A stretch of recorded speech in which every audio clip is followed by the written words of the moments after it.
History loves to talk about brilliant generals, right? Well, forget them. This is about the other guys. The ones whose ideas were so monumentally dumb, they somehow looped all the way back around to genius. Yeah, we're taught to think of war as some kind of 4D chess, where brilliant minds are making these incredible, complex moves. Yeah, no, not even close. Turns out, a lot of the time, victory doesn't go to the smartest person in the room. It goes to the weirdest. The one who's willing to do something so bizarre, so completely off the wall, that nobody sees it coming. And, trust me, things are about to get real weird. Okay, first up, let's talk about how the Persians figured out how to weaponize an entire civilization's obsession with cats. So, picture this. It's 525 BCE. The Persian king, a guy named Cambyses II, has his sights set on Egypt. But he's got a big problem. You see, the Egyptians, they didn't just like cats. They worshipped them. Like cats were divine. Harming a cat was a huge no-no. You'd be in deep trouble with pretty much everyone, including the gods. So what was Cambyses' brilliant strategy? A bigger catapult? A better sword? Nope. Pure psychological warfare. He told his soldiers to paint the cat goddess Bastet right onto their shields, and then, get this, he had them strap actual living cats to themselves as they marched into battle. I mean, what would you do? The Egyptian archers just froze. They couldn't fire their arrows. They were absolutely terrified of hitting one of the cats and incurring the wrath of their gods. So they just backed down. The Persians walked right in and took the city. I guess you could call it a total meow-sacker. Okay, so weaponizing cats is pretty wild. But what about flaming camels? Yeah, for that, we have to talk about the conqueror Timur. It's 1398, the Battle of Delhi. Timur's army is staring down one of the most terrifying things you could possibly see on a battlefield. More than 100 armored war elephants. We're talking chainmail, poisoned tusks, the whole 9 yards. His troops, who were mostly on camels, were, just a little bit freaked out. But Timur had an idea. A truly horrific idea. He told his men, take your camels, load them up with as much wood and hay as they can carry, and then light them on fire and send them running at the elephants. And it worked. It was absolute chaos.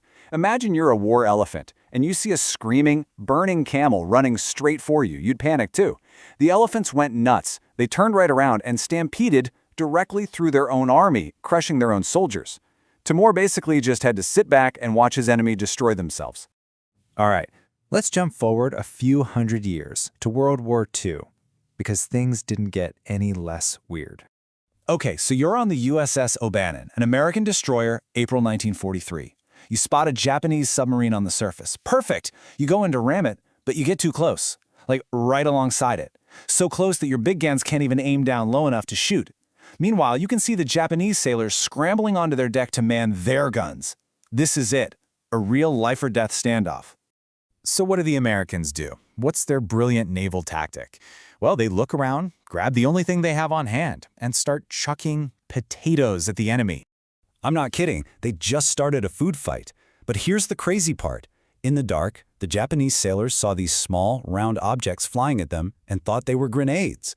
So they started freaking out, trying to throw the potatoes back or toss them overboard. They completely forgot about their own guns. That little bit of potato-powered confusion was all the O'Bannon needed to back up, get some distance, aim properly, and sink the sub. All thanks to a bag of spuds. All right, from weaponized vegetables to probably one of the most brilliant and bizarre deception plans ever. Operation Mincemeat. So the Allies needed to invade Sicily, but they had a problem. The Germans knew Sicily was the obvious target. So British intelligence comes up with this, let's call it, creative plan. Step 1, get a dead body. They use the body of a homeless man. Step 2, give him a whole new identity, a British major.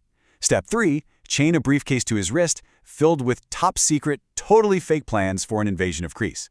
And then Step 4, just dump him in the ocean off the coast of Spain and hope the enemy finds him. And the craziest part, the Nazis found the body and they fell for it.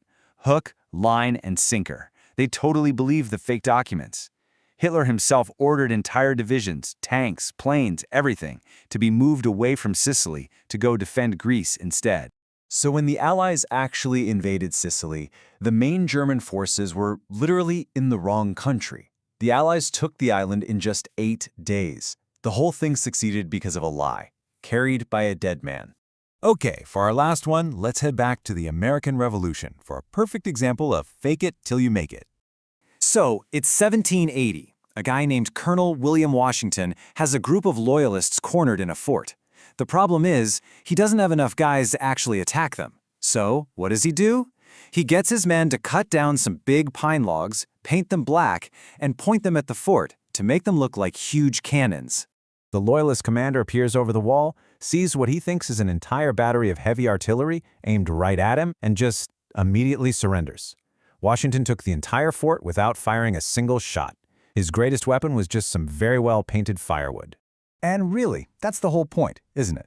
From cats and camels to potatoes and dead bodies, sometimes the winning move isn't the most brilliant one. It's the one that's so bonkers, so completely insane, that nobody else would even think to try it. Which kind of makes you wonder, right? Where is the line between pure madness and total genius?